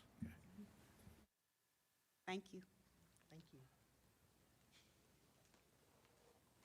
We finished a little early, so we're going to take a 5-minute recess to prepare for our public comment. We'll reconvene at 6 o'clock.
We'll reconvene the meeting. I ask Dr. Coates if she please come to the podium. Thank you, Mr. Board Chair, Madam Vice Chair, Dr. Cosby, and members of the board, and Board Attorney, Mr. Lawrence. This afternoon, we have two people who will be addressing the board. They have both submitted the requirements set forth in JCPS Policy Code 1250, Public Address to the Board. So first up will be Ms. Kimberly Winslow, if she would approach now. Welcome, Ms. Winslow. So I gotta put my eyes on. If you could pour that mic down too so we could see you. There you go. Okay. Good evening, Mr. Board Chairman, Madam Vice Chair, members of the board, and of course, Dr. Cosby. First, we would like to welcome you back to Johnston County, and we are thankful for your willingness to step in during a challenging time for Johnston County Public Schools. My name is Kim Winslow, and I'm speaking on behalf of the students and parents of Clayton High School. Dr. Cosby mentioned that one of his primary responsibilities will be to restore the public's trust in the school system, and we couldn't agree more. Most recently, the situation with Dr. Bennett Jones and Clayton High School is an example of the kind of distrust that exists. And we feel that one step in restoring that trust is to conduct a post-mortem on how this situation was allowed to evolve into where we are today. When the transfer announcement came out, we were shocked. And on many occasions over the last several weeks, the Clayton High School community has reached out to the board out of concern for how the school system was handling the investigation into our principal and into the high school. And we thank each of you that took time to respond to our concerns. However, it seemed as though the board was hamstrung on what could be done because the investigation was still open and because the board needed to follow current policies. We have reviewed many of those policies, and we strongly believe that significant changes are needed. We elect the school board to represent the best interests of the students and educators of Johnston County. The school board is responsible for the office of the superintendent. Unfortunately, as we see it and as it currently stands, the office of the superintendent has some unchecked and unlimited powers. In most forms of government, there is a checks and balance system in place that we feel is lacking in our own public school system. If these were in place, we believe the situation with Dr. Jones and Clayton High School would never have escalated to where it is today. The following are examples of the policies we are most concerned about and for which we are asking for changes to be made to prevent similar occurrences in the future. According to Board Policy 5260, and I quote, "The superintendent may, based on the best interest of the school system, transfer any employee from one position to another." But here, the best interest of the school system should include the best interests of the students, the teachers, and the parents, not just the best interest of the superintendent and central office. The fact that an extremely popular and successful principal who has had a significant impact on their school was transferred to a lateral position just 10 days before school was to start should have raised red flags with the board. You should have been able to question the move and ask for justification. And if that justification was accusatory in nature, the transferee, or in this case, Dr. Jones, should have been able to respond to the accusations directly to the board. Board Policy 5240 addresses the grievance process, and it's quite lengthy, so I'll just summarize. But in essence, an employee should try to resolve any issues directly with their supervisor. And then if they are not pleased with that result, they can initiate the grievance process. First, starting with HR. If they are not satisfied with the response, they can appeal it to the superintendent. If they're not satisfied with that response, they can appeal it to the school board and request a grievance hearing. But given the timeframes for all the responses and back and forth, that process can take 2.5 to 4 months. And in our case, this has gone on for so long, and our school desperately needs closure. The grievance policy appears to be intended for when there is an issue between an employee and their direct supervisor. But where are the protections for the principals and other employees that report directly to the superintendent? If the superintendent is the one being grieved, we strongly feel that they should be recused from the grievance process and that the grievance should be allowed to appeal directly to the board. As for the investigation itself, we could not really find any policies or guidelines for how investigations are to be conducted. But however, we are concerned with many aspects of the investigation and feel that changes are needed. In Dr. Jones's case, an anonymous, uncontrolled survey was sent out not once, but twice, asking for any issues about Dr. Jones. In this case, we feel a confidential survey would have been more appropriate, as sending out an anonymous, uncontrolled survey is going to generate rogue responses. Through the media, we learned that Dr. Jones actually filed an initial grievance on July 19th. Not only did he submit it through the proper channels according to policy, but he gave it to 3 board members. This should have raised huge red flags with those board members that something wasn't right. There should be provisions in place allowing the board to step in and essentially call a timeout. At that point, the board should have allowed to hear from both the superintendent and Dr. Jones to determine if the investigation was appropriate. To this point, almost 3 months into this investigation, Dr. Jones has not been allowed to speak to an objective party. No one has heard his side directly. At the very least, he should have been heard 2 months ago when he filed his initial grievance. 2, and now we believe possibly 3, full-time employees have been hired to cover some of the HR duties in central office, so investigators can essentially sit at Clayton High School to dig through records and not just interview employees, but interrogate and harass them. The methods used in the investigation and the resulting toll this has taken on the student services staff at Clayton High School are unacceptable. Besides which, hiring 2 to 3 employees in support of this investigation just after the superintendent had to go back to county commissioners in June to request an additional $1.5 million just to cover July payroll and expenses seems inappropriate at best. At a time when teachers can't even get school supplies, we ask, how much money has been spent on this investigation? According to Board Policy 1600, the board has the ability to retain an attorney for legal counsel. And we understand that the job of your legal counsel is to advise what is in your best interest. But according to the release of the severance agreement with the former superintendent, the board has essentially assumed all legal responsibility for any actions or decisions made by the superintendent. So it begs the question, if Dr. Jones were able to be reinstated, is that some way admitting that there was wrongdoing throughout the process? And is the board now legally liable for that wrongdoing? In this case, we fear the board would be advised to make a decision that protects the board, instead of doing what's right for the employee, the students, and the educators.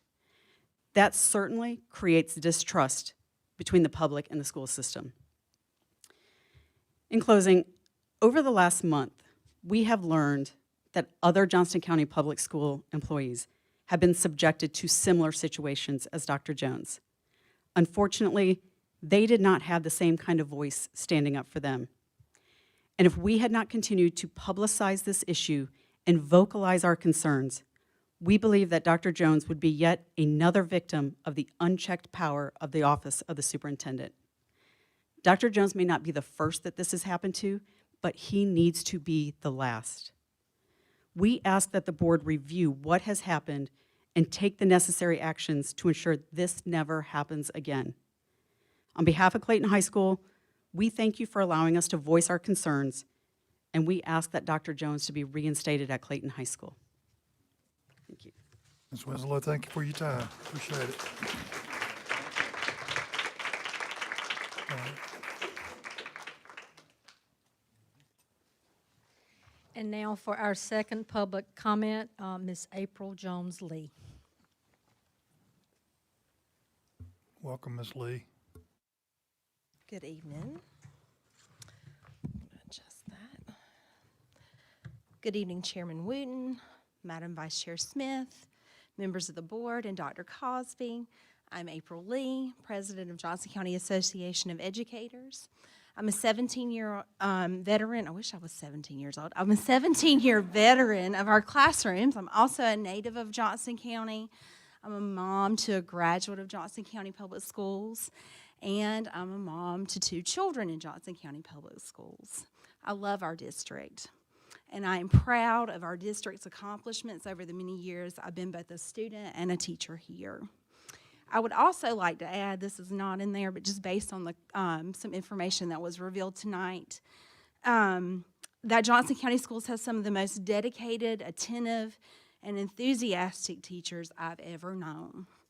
And I would put them against any teachers in any district in this state. Public schools across our state are being starved quite literally by our legislature. Our legislature is returning from a break, and yet we have no budget. Our schools will continue to operate on a skeleton budget based on last year's spending levels, and yet our district has grown since last year. Schools are tightening their belts to the point of cutting off circulation since we're not sure when our budget will finally be passed. And even then, our schools aren't being given what we need to operate.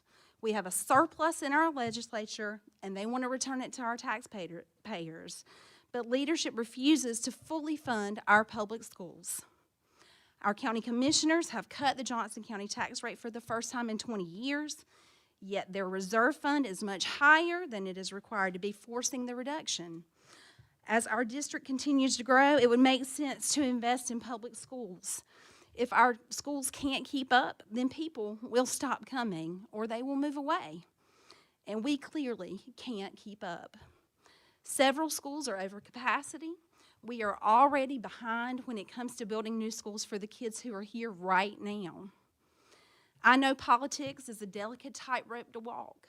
I know loyalties are strong, but we are all here for the children who live in Johnston County. We are legally bound to provide an appropriate, sound education by our state constitution. I urge you and anyone listening to my message to reach out to your legislative representatives and senators and to all of our county commissioners to encourage them to increase funding to our public schools. Realizing that the county commissioner's budget has been passed, and I spoke with them twice before that budget was passed, I support getting ahead of budget concerns for next year, and they will continue to hear from me and from other educators in our district. But all is not lost. We are still waiting on our state budget. Please reach out and encourage our legislators to move on with the process now that the veto-proof majority no longer exists. Our schools need the appropriate funding, and our children deserve it. I would like to add that this is about so much more than teacher pay. Our classified staff deserve to make the same minimum amount that other state employees make and was guaranteed legislatively a little over a year ago. I cannot imagine that a custodian in a school building somehow deserves less pay than a custodian at the DMV building. I cannot imagine that my sister, a school secretary with 19 years experience, deserves to make less money than a secretary somewhere else in our state. I would argue that she may actually deserve more, since she's also the bookkeeper, the substitute coordinator, and covers the front desk when necessary, along with many, many other jobs. While I appreciate the efforts to increase the pay of our trades-based employees here in Johnston County Schools, we've continued to overlook other classified staff and their efforts to make our schools safe and welcoming for our students. It's a tough situation when you can apply to be a painter for Johnston County Public Schools, and your entry-level pay is more than a secretary with 19 years of experience working with Johnston County Public Schools. It's a shocking statistic, and it's no wonder that we've had a lot of turnover in our office support staff employees. Understanding that we are in a budget shortfall, I realize that there are many important areas that demand funding. Hopefully, we will soon be in a position where we can increase our county supplement to keep up with Wake County and show our commitment to educators and support staff. as I know several teachers that left Johnston for Wake again this year, and it makes me so sad. Election season is coming, and we at NCAE, JCAE, and members of our diverse and robust communities look forward to electing candidates that support public schools. Our Board of Education, Board of Commissioners, and our legislature must maintain their commitment to our students, our schools, and our educators and support staff. Thank you so much. Thank you, Ms. Lee, and thank you, Ms. Winslow. We don't take public comment lightly. We appreciate your statements. We take it under advisement, and thanks for sharing your comments today. We appreciate it. Our next October meeting is October the 8th, 2019, starting at 2 o'clock. If you would like to have some more fun, please join us each and every meeting. You're welcome here. This is your boardroom, and we appreciate all of you coming. And students, you look great in the back there. Thanks for coming today. We'll adjourn. Motion to adjourn? Motion by Ronald Johnston, second by Dr. Smith. All those in favor? Aye. All those opposed? Motion carries 6-0. Y'all have a safe trip home.